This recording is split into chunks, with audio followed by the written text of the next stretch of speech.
Get in the know. Non-stop Vikings talk. It's Purple Daily on Score North and ScoreNorth.com. And I tell you guys I love you. I mean it from the bottom of my heart. I will ride with this group until they don't want to play more. Yes. Let's go. If you missed, go right through a wall, Phil. Let's go, Declan. Well, if you missed friend of the show Kevin O'Connell a couple weeks ago on Purple Daily, go back and check that out. Definitely worth your time. KOC was a great guest. This is Purple Daily, daily Vikings entertainment, where we just want the Vikings to win a Super Bowl before we die at some point. Let's get the show on the road. TCL is one of the world's best-selling consumer electronics brands. They have a new lineup of award-winning TVs delivering the most entertainment with stunning resolution, all at an affordable cost.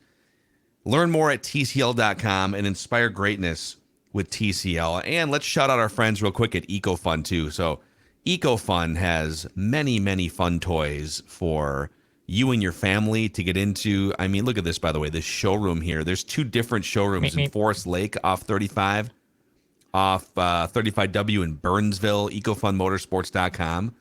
But, for instance, you can get into, well, there's youth ATVs, which you're seeing here, sort of bottom left there. You can get into electric scooters from 49cc all the way up to 300cc in stock and ready to ride.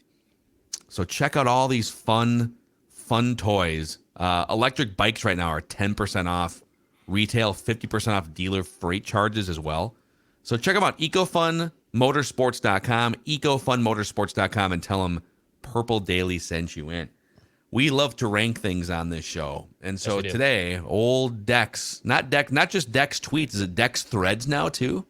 I did merge the Instagram handle, which is the _Dexter. I wish I actually would have made a different handle because I don't think there probably was a Declan Goff at the time I made the Threads account. So now I'm stuck. Like now I'm stuck. Oh, with so the your _Dexter. Instagram account has to be the same handle as your Threads and vice versa. I think it does. I did merge that part. But yeah, the follower account. No, I was like, I don't know if I want to merge everything here. And also, like, my Instagram feed is different than my Twitter feed, so that's where like I was trying to figure out how I want to marry those two together. You know, I don't like to mix business with pleasure, and I was just trying to figure out the best way to do that.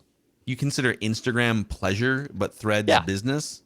I consider Twitter business, and I consider Instagram pleasure. And I didn't know. Remember, we were saying you can merge. You know, you can just follow your accounts over from Instagram. Yeah, I didn't know if I wanted to do that. So who specifically on your Instagram account are you worried is going to see your Threads? I just didn't know how many people were going to be on the Threads. So I would rather pick who am I going to follow here. You know, that's also important to me. Seems like a lot of work because you're already following like a bunch of people on Instagram. You know. That's part of the game, though. I like to fish and figure out who I want on this side, who I don't want. Right? But you can find all of us on Threads. Which by the way, we're on launched Threads yesterday on Threads, the Threads app. Even Judd, we got the sports dad set up on Threads too. Mm-hmm. All set to go. Posting stuff, pictures, videos. I mean, I am happening right now on Threads. You are so cool on Threads right now. All right, we love to rank things on this show. So Declan is coming with his 10 most important Vikings for the 2023 season. So this is obviously very subjective because it's most important according to Declan, right? Mm-hmm. That is correct. So I originally did this list, I think honestly a month ago. We've just been devoting other stuff to content, but I actually didn't make any I went back last night to double check to make sure, all right, is this still solid? Is this still okay? Did I have any omissions the first time?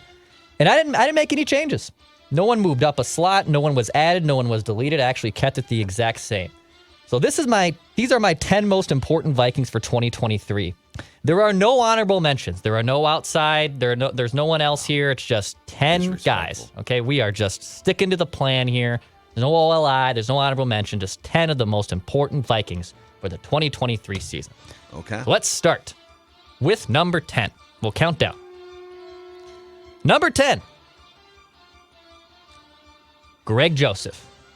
Greg Joseph is the 10th most important Minnesota Viking for the 2023 season. Now, I know that I have been the Greg Joseph stan. I might be really the only one who's not a Joseph Bloodline member. But also, how refreshing would it also be, though, just to have a GD reliable kicker for the Vikings. They really haven't had it since Ryan Longwell. And I know last year Greg Joseph didn't cost the Vikings any games, but he still missed a bunch of extra points. I actually had a great conversation on Ventline this last week with some Vikings fans on this exact topic. I mean, if you can get this guy to hit his extra points and he's money from inside 50, I think you take some of the misses that happened last year at 50. Like, let's say he didn't miss extra points last year, but he still had the same number from 50. We probably feel a little bit better. I'm not saying it's ironclad and he's like Justin Tucker in his prime, but you feel a little bit better about Greg Joseph. Can he fix his extra points? And then also when it's time to nail a big 50-yarder, which is now becoming kind of the new norm in the NFL, you need your kicker to do so. So Greg Joseph is number 10 on my most important Vikings. Okay, let me turn this around. And by the way, I agree that the Vikings kicker should always be one of the 10 most important players based on history. So I do not disagree with Greg Joseph being on this list. My question for you guys is, he was 4 of 10 from 50 yards. He was awful from 50-plus yards, like Declan's alluded to. He was also awful extra points, 40 of 46. This is relative to the league. He was really bad at both. Right. I think the 50-yarders drive me more crazy in today's NFL because this isn't like, 40 years ago where you just bring a guy out like your kicker, like rests his cigarette down on the bench, puts his single bar helmet on, and hopefully he can make a kick over 39 yards, right? Like, you need kickers to make 50-yard field goals. And he was not good at those last year. That bothers me, and I think the math would probably play out too. Like, you need your kicker to be making 50-yard field goals. You also need him to be making extra points, but he costs you more points in games by missing those than the extra points, I think. What was his make against the Giants here in the regular season game that they won? He won that game, right? Like a 50, was it 50? It was like yard? Was it a 60? 59? I think it was. Yes, it was. No, there was the Saints game was a 60. He nailed two. He nailed the London game, and then yes, the Giants game. I believe he absolutely rocketed one because I went nuts. Yep. So that's what you need in today's game. My 61 against the Giants. Yep. Yeah. So that's really impressive. But yes, statistically, and I understand that in 2023 now, you're probably not going to be perfect on extra points, but yeah, your percentage has to improve. Or you start to go for 2 more often. But like that definitely has to have an uptick, because at some point in time, you're going to get to, knock on wood, a playoff game, and this poor franchise can't afford another miss in a playoff game. That's why the kicker should always be in the top 10. So Declan is spot on with this. Yeah. Okay. All right, moving down. Number 9, you could actually make a case that this guy is a little bit buried or maybe doesn't have higher expectations, but I still think he's very important because I think he's maybe the missing ingredient that takes this Vikings offense from a fringe top 10 into the top 5. Number 9 for me is the rookie wide receiver, Jordan Addison. So he's gotten off to a little bit of a slower start here. Obviously, he missed some time during the OTAs. He might even be behind the pecking order going in the training camp. KJ Osborne's looking like he's having a good camp. Hell, Jalen Naylor's even making some hay here. But Jordan Addison was your first-round draft pick. He's supposed to take your offense over the top. And I do like the fact that he's not being asked here and to step in and be the number 1 option. You can make a case he's the 3rd best option, maybe even the 4th in this loaded offense. But if Jordan Addison excels and takes this Vikings offense from fringe top 10 to top 5 and another big weapon for Kirk Cousins as Justin Jefferson and TJ Hawkinson are being double covered, Jordan Addison, I think, it is that missing ingredient. So I'm going to put the rookie wide receiver at number 9 on my most important Vikings. And I think the most important thing here, though, is that there is week 1, the perception that he can stretch the field to free up JJ. So, like, it's not even it's an interesting discussion because it's not what Addison necessarily is going to provide statistically so much as the threat that Thielen didn't provide because he couldn't get separation. So, yes, this is definitely an important one. If you're looking for a little bit of consolation about the fact that Jordan only took part in the rookie minicamp and didn't practice after because of an undisclosed injury, we came across the same problem, if you guys recall, last year in the offseason practices with KJ Osborne. Yeah. And KOC said at that time he'll be fine for training camp, and he was.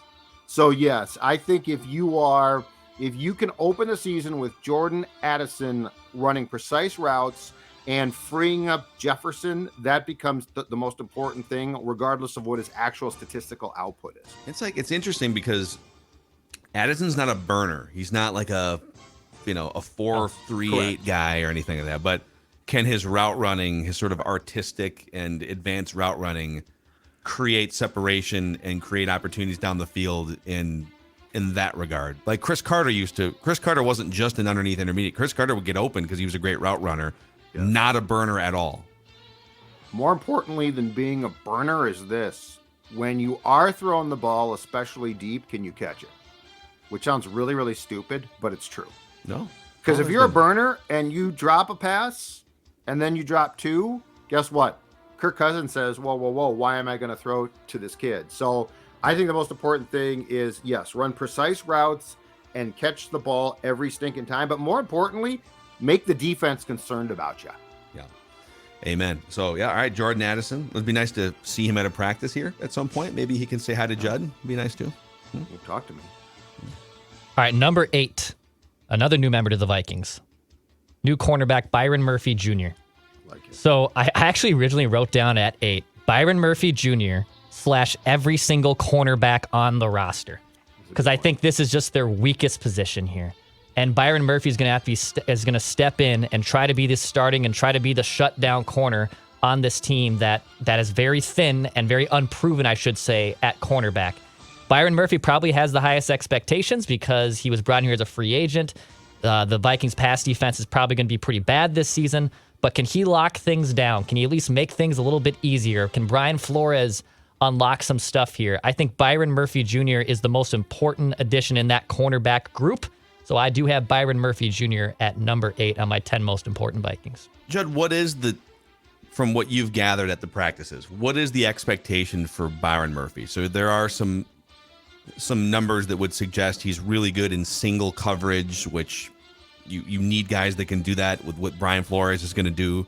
Yep. I mean, is he supposed to be a shutdown guy? He's going to play in the slot at times too, right? In the nickel. So like what are the expectations for him?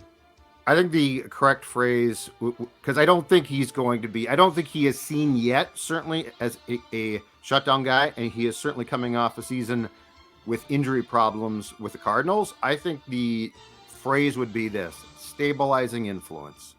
Because you're really young around him. Like Booth's a question mark. Evans, a question mark. If you go down the list of corners outside of Byron Murphy Jr., there's some quality there, but there's question marks there.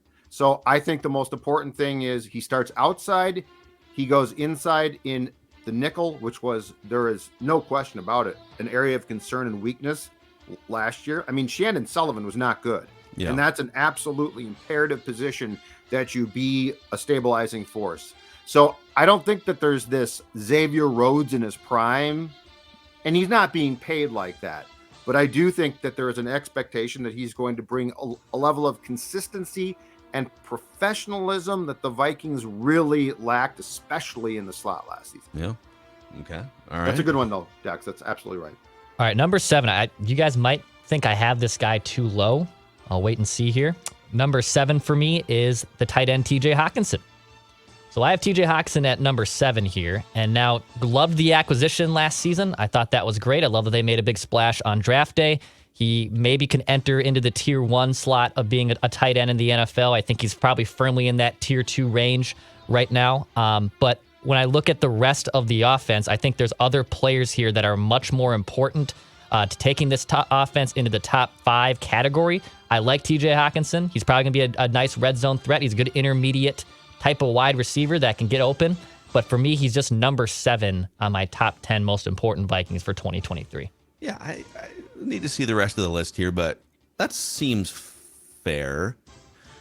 I don't know if I can fight this one. The only thing that I would say it's low is because of Kirk, though. Kirk loves his tight ends, and he loves this guy. I mean, this guy came in with basically no practice and caught something like 7 of 7 or 8 of 8 passes at Washington. Yeah. I think in Kirk's world, TJ Hawkinson is just a huge imperative part. If the quarterback was different, you're probably right. But yeah, I will certainly wait to hear the rest of the list. But I think you're right, Dex. I think your intuition is correct. I think this might be a tad too low, given what Hawkinson's going to mean for this particular quarterback. Side note, I hope in the quarterback documentary that comes out here next week on Netflix featuring Kirk, I would love this angle that Judges talked about explored. Like TJ Hawkinson comes in mid-season. Like, I would love to see like some behind-the-scenes things on that. What's it like from a quarterback perspective to get a new guy into an offense and get him acclimated so quickly where, yeah, he is catching 7 passes, literally coming off the street kind of, into an offense that is very difficult. Like, we always talk about trade deadlines. Oh, just get this bat in baseball and put him in the lineup and you're better. The NFL, you're learning a whole new playbook. It is not just as simple as switching uniforms and batting fourth. So I would love to see this kind of explored more in the documentary too. Or this is too much made of our offense is so intricate. Also true. Nobody can understand. Like, I've always wondered that because there are guys that step in and it's like, oh, wow, throw the ball, catch the ball. So I would love to see that part too, just to see if it dispels a little bit about this is the National Football League, son. It's too intricate for you to understand. I think, there's only so many. There's only, like, as an offensive lineman, there's only so many things that can be thrown at you. Like, it's just different variations of things. As a tight end, there's only so many routes you can run in a route tree, and there's only so many ways that you could chip and then run a route. Like, once you have that stuff sort of mastered, then it's about the language, right? I would think that that's the barrier, that if you're coming into something and they're speaking French and you know what the routes are, but, like, you don't know how it's communicated. So it's probably more complicated to idiots like us that, like, last played football when we were in 5th grade or whatever. So, like, well, the X-jet, whatever, like, the common person thinks that's complicated, but a football player is like, oh, those are the receiver letters, and this is the blocking concept or whatever. So, I would be curious to sort of see something from Netflix like that, too. All right, number 6 on Declan's most important Vikings list. All right, number 6 is the defensive player. And I think this guy, even though up there in age, is very important to this defense and especially is important to Brian Flores, is Harrison Smith. Harrison Smith comes in at number 6 here. And I know there's probably just a few more miles left in the gas tank here for Harrison. You can make the point that he's obviously past his prime a little bit. But with that cornerback room being thin, with that defense now being turned over to another defensive coordinator in Flores, can Smith be used in different ways or ways that can just make him more useful on that defense? Whether it's not just learning about the new intricacies and getting rookies up to speed. I think there is another level to Harrison Smith here that we can still see, and I think he's in a very important piece, especially with a lot of guys who are unproven and a lot of guys who haven't played a lot of defensive snaps. You look at the backfield there, you see Harrison Smith as a safety, and I think he means a lot to Flores, so I do have him a little high here, but I think he is very important to the 2023 Vikings. Considering that everyone in that defensive backfield is, like, just out of college, basically, including Byron Murphy Jr., who's 25, been in the league for 4 years. I don't think this is too high, dude. Like, they need someone back there who knows what they're doing, who can direct traffic, have an assistant coach on the field, and have a guy, if he has gas left in the tank, and we think he has at least a season of gas left, that can aggressively play up at the line of scrimmage, drop back when needed. Like, he just seems to fit perfectly what Brian Flores wants to do with safeties. So if he can still do it physically, I agree with this sort of fringe top 5 ranking for Harrison. If there is a place in this sport to age gracefully a position, it's safety as well. Yeah. And I would say this. I would say among the things that Donna Shell screwed up last year was this. He used Harrison Smith as a common player. He played deep. Now, he picked off, like, I believe he tied his career high with 5 picks. So it would not be accurate to say he had a bad year. But you think about how Zimmer used Smith throughout his time here. And he almost used him as a coach on the field because he's so smart. Because safety is a place where you can age a bit, but your smarts can get you by. Like, I think if you age at outside corner, you're just sort of screwed. Like, it's not like, well, I'm still really smart. Hold on, that guy just ran by me. At safety, it's different. So goodbye, my love. Yeah. I'm a veteran. Oh my God, I got beat again. But at safety, Smith can be used as an on-field coach. And to your point, Dex, he can be brought up to the line of scrimmage. He can basically tell guys what to do. So, yeah, I think that this is incredibly fair. And yes, Smith is aging, but I don't think that's a death knell here. And I do think that as far as his all-around contribution, he could actually be in line for a really nice bounce-back year. Not because it was his fault last season, but because he just was used in one specific way, which is how every slappy safety is used to being used. It wasn't creative at all. Yeah. So we're halfway through Declan's 10 most important Vikings. I think it's time for a snack break at 3 Jack in the North Loop in Minneapolis. What a place. Great spot. You can get your golf sim on. You can get a great burger, especially too in a happy hour or maybe even a lunch. You got a client that you want to take out. Like, where the heck can I go here? You know, there's so many different spots in the North Loop.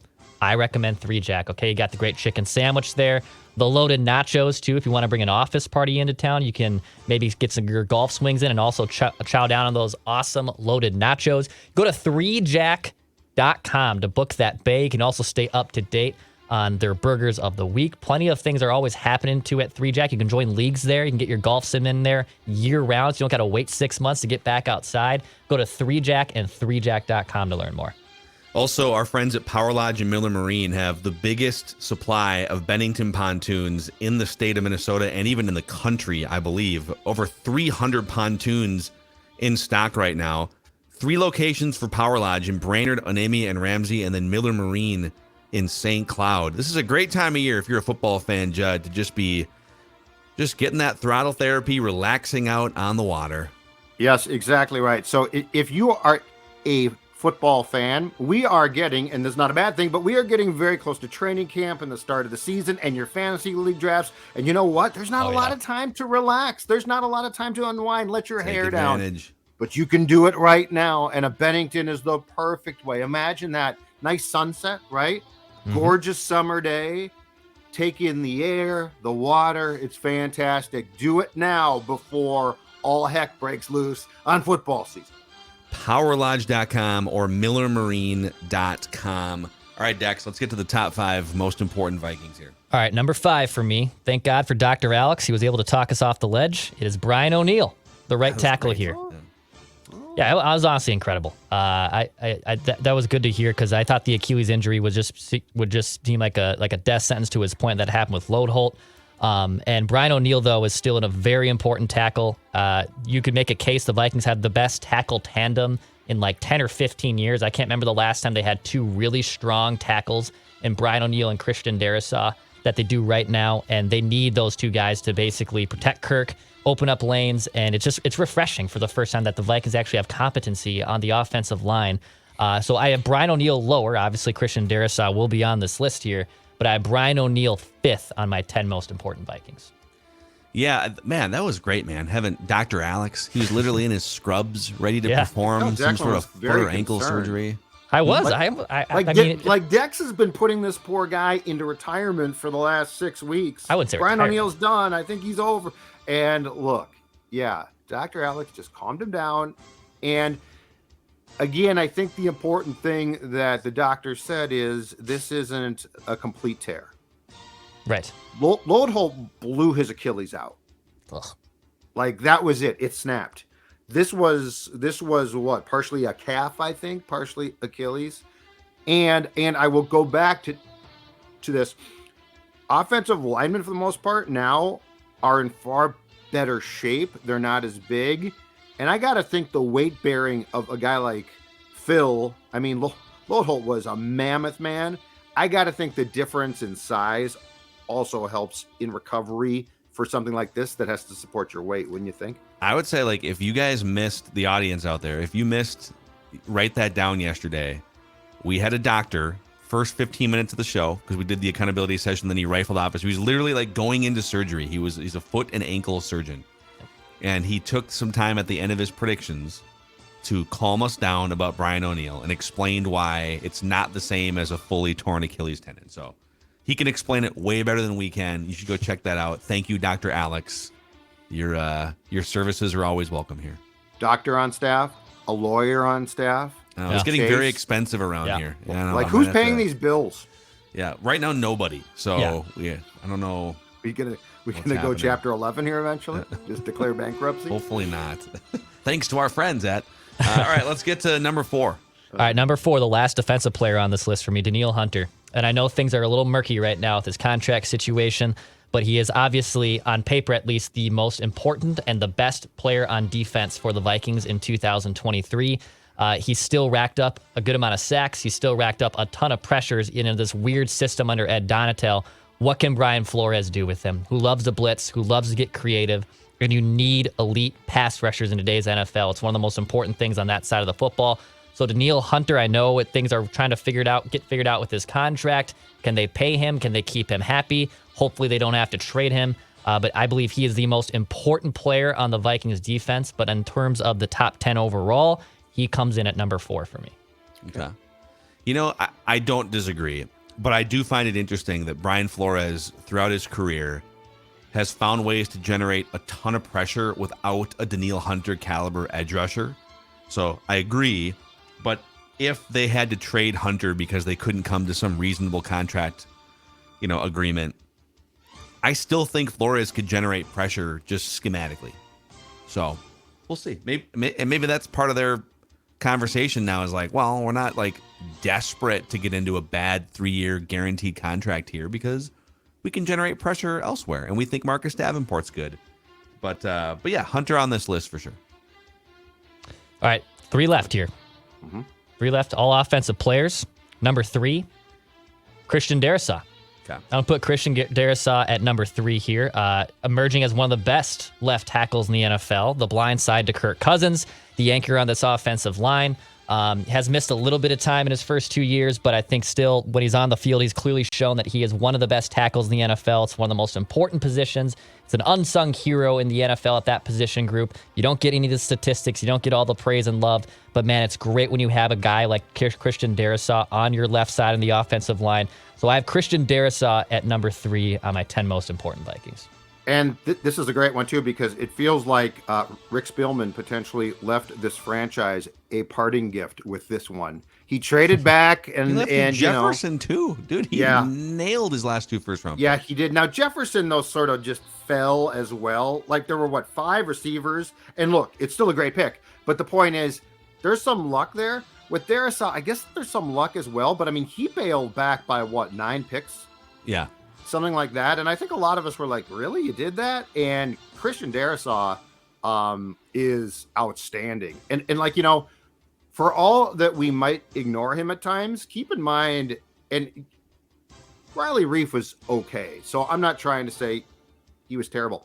But to Declan's point, when you think about this line, right, and the tackles for a while and how suspect at times, to have a Pro Bowl left tackle now is something you shouldn't sleep on just because you are confident he's that good. Yeah, it's like Riley. I'm trying to think of the best left tackle they've had. Probably Riley Reif since prime Bryant McKinney. Since right? McKinney, who in his prime was really damn good. Yep. And it's just like you go through these games and you notice Jefferson catching 9 passes for $150. Right. You'll get through a game now, and you won't even really think about Darrisaw except for like a pancake block here or there. Oh, like look at this big behemoth running 20 yards from the line of scrimmage on a run play. So it's kind of nice that he just has it on lockdown, man. He's just like this. He's the security. He's the big bouncer that sits outside, and if you don't hear from him on a night, it's great. Appreciate that though. Yeah. Take notice, darn it. All right, let's get to the top 2 here. I think we know who they are. I'm curious to know what the order is. Exactly. So yeah, 2 obvious, most obvious players here on this list that I have not mentioned yet. There's number 2. There's number 1. Number 2 for me, quarterback Kirk Cousins. So I have Kirk Cousins at number 2. It's the most important position in football. I thought last year, man, his perception did take a step forward. He had a lot of fourth quarter comebacks and game-winning drives. Made a lot of throws that old Kirk would not make. Obviously, that's a huge credit to Kevin O'Connell, Wes Phillips, and the offense. But he's still an incredibly important piece. And if you lose your quarterback, man, you are just mostly always screwed unless you're the San Francisco 49ers, of course.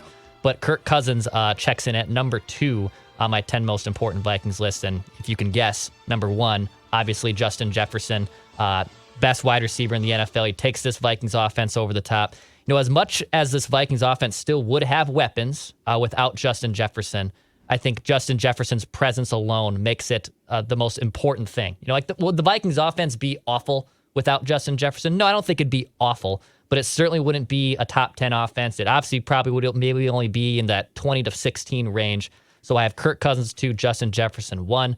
So to recap, 10 through 1, Greg Joseph at 10, Jordan Addison at 9, Byron Murphy Jr. at 8, TJ Hawkinson at 7, Harrison Smith at 6, Brian O'Neill at 5, Daniil Hunter at 4, Christian Darrisaw at 3, Kirk Cousins number 2, number 1, Justin Jefferson. All right, Judd, how do we feel about Jefferson? I mean, Jefferson being number 1, it's hard to argue with. Yeah, you can flip them, but yeah, I'm fine with that. I guess if I was going to do this list, I wouldn't have dismissed the honorable mention so quickly, though. Declan Goff. Wow, do you have honorables here? Yeah, I do. Brian Asamoah. Brian Asamoah is going to be put into a role in which it's imperative he's good. Like it's absolutely imperative, because like Jordan Hicks is an old guy out there with sort of a cane, knows what to do, but like he's got to be able to move, and he really can't move like Asamoah can. I think Asamoah is an incredibly important X factor, because I guess my question is this: if he struggles and doesn't play well, who replaces him? Like, he's the one linebacker, I think, that really is a linchpin for what Brian Flores is going to want to do. And Eric Kendricks was jettisoned for a reason. Would you replace anyone in the 10 with Brian Asamoah? Oh boy. That's difficult. I might consider Addison. Out. Out. What's funny about these lists is, like, let's say you have Asamoah 11th. I see it. The nature of a top 10 list is, like, if you're not in the 10, then you're not important. These are the 10 most important. If you're not in the 10, then you are not important. I feel like that's what, like, TV sports debate shows have us. I saw an argument yesterday. Quick side tangent here. It was whoever was filling in on First Take or one of those shows on ESPN. And I had the volume down, but I just saw the topic bar on the bottom of the screen. And it was, is it more crucial, the word crucial, is it more crucial for Jimmy Butler to be paired up with Damian Lillard, or for Joel Embiid to be paired up with Damian Lillard? Ooh. Like, who is it more crucial for? Like, how do you, I don't know, what? Like, well, for Dame, it sounds like it's crucial to be in Miami, so that makes it more crucial. I guess it's crucial for Dame to be in Miami, which is fine. So, anyways, who are the other honorable mentions? Do you have anyone else, or just no? Brian? That's just the one that nobody else is important beyond those 11. That's the one I think. Well, I mean, we could get into like Evans or Booth. I just don't know how that's going to shake out here. That's the one thing. I don't know how the cornerbacks like that. That's going to be, I think, by far and away, because there really is not that much competition here. Like there's not a lot of guys going into training camp that starts late this month. There's not a lot of guys who are like in jeopardy of, oh my God. Now there could be guys that emerge, but the cornerback competition, when Byron Murphy Jr. is in the slot, I think Evans is on the field if he's healthy, for sure. But then is it Booth? Is, Blackman? Like that's the one, but I don't know yet. So I think Asamoah, he's got like such a head start on this starting job that I guess my question is if he struggles, what's the answer there? Is it more crucial for Jordan Addison to step up, or one of the young cornerbacks? Jordan Addison has to be able to run a route and present himself as a great decoy. That's the most crucial thing. Like, this whole thing is going to revolve around, I mean, Jordan Addison was drafted because of Justin Jefferson. Yeah, he needs to be catching some passes, but also just like causing some ruckus, which is what Thielen couldn't do. Like, that was the most important thing. Adam Thielen, and look, he was a great Viking. He's going to be in the Ring of Honor. He deserves all of that. But the lack of separation and the lack of a true threat made him not a fit. Yeah. Yep. So good stuff, Dex. Wow. Yeah. Good job, man. Good stuff there. If you guys let us know in the YouTube comment section if you agree or disagree with Declan's 10 most important or crucial Vikings players for the 2023 season. We have a random Viking of the week queued up here by Judd Zolgad. We do indeed. It's our new losers out rule here as we make Judd dig up clues now for the first time these last few weeks. So here's how random Viking of the week works. Whoever's giving out the clues, Judd this week, will throw out clues. We get up to 3 incorrect guesses each, or we are eliminated. We can shout out guesses whenever we want to. We can ask questions. If Judd wants to answer, it's totally up to him. Old Macadac got on the board for the first time. What a dry spell, man. For the first time in like 3 months or something with Tyrell Johnson last week. The last few that I have gotten correct are Tyrell Johnson, Dwayne Rudd, Thomas DePay, Ed McDaniel, Marcus Robinson. The last few that Declan have gotten correct are Lance Johnstone, Josh Freeman, Brad Johnson, Greg Lewis, Percy Harvin, and Roman Reigns. Roman Reigns. That's the only one I didn't feel bad about at all. You should. You covered him. You covered him in an He was OTA, dude. You saw No, him out there no, running around. He went to training camp, but he was barely there. Yeah. And his name is Joel Asamo or something. Yeah, Joe can't sneak Pensacola, Florida past this guy without. Yeah, Roman you Reigns' ears had the being perked advantage up. on that one. You definitely did. And last week, Tyrell Johnson, Phil guessed after like 3, so. Yeah, you were dead where you stood. Stiff that one up. There's nothing you can do Before about we do this, Judd, tell the audience how they can lose weight and change their lives this summer. That comes through my friends at Livia Weight Control Centers. Look at that guy right there. And you know what? I have told you my story. 40 pounds came off. I have gone through that. But you know what? Every once in a while, I get questions via Twitter or any other way, emails at times, asking about like the program. Do you have to have, in fact, I got one last night that said, do I have to buy a bunch of my own food? Like, is this a bunch of blah, blah, blah, or buy their food? Okay. To answer that, this program, and I've talked about this for a long time, but it is as simple as it gets. Yes, you get your snacks from them, but for the most part, you buy your own food. Their dietitians and nutritionists are going to help you look like that guy right there. And I'm going to tell you right now, folks, it works from first-hand experience, and there's a lot of people who watch this show who can attest to it. And if you join now, the first 8 weeks are free. 855-GO-LIVEA. Livia.com, LIVEA.com. And as of late, we have started to share stories as well from the PD family, from folks who have tried this and have had success. We've started to give you those stories. If you want to send us yours, send it to us at share, LIVEA, at scorenorth.com. Share, LIVEA, at scorenorth.com. Again, 855-GO. LIVEA, Livia.com. That is how you can join. But this program is as simple as it gets, and it works. There we go.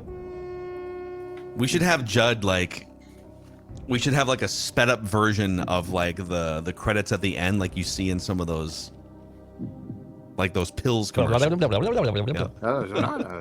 guaranteed. All right, let's do it. Here we go. Let's go. All right. This former Viking went to high school in the state of Florida.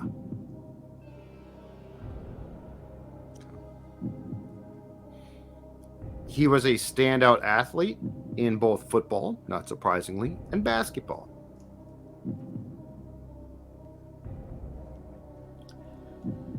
This former Viking was an All-American and a first-team All-Big Ten selection.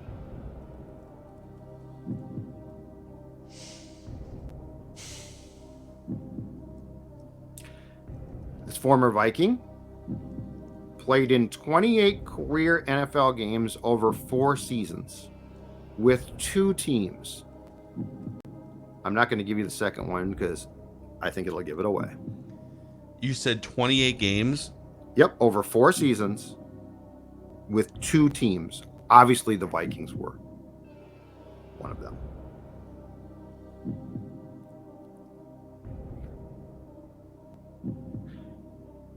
This former Vikings career high in games came as a rookie with Minnesota when he played in 15.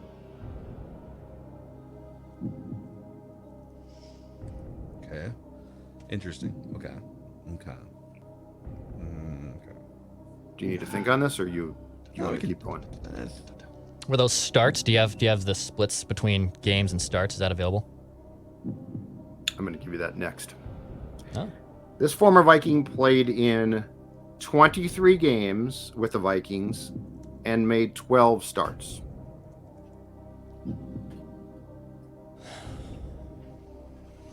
He was all Big Ten, but only played in 28 NFL games. What a weird deal. He broke up 2 passes and forced a fumble as a rookie.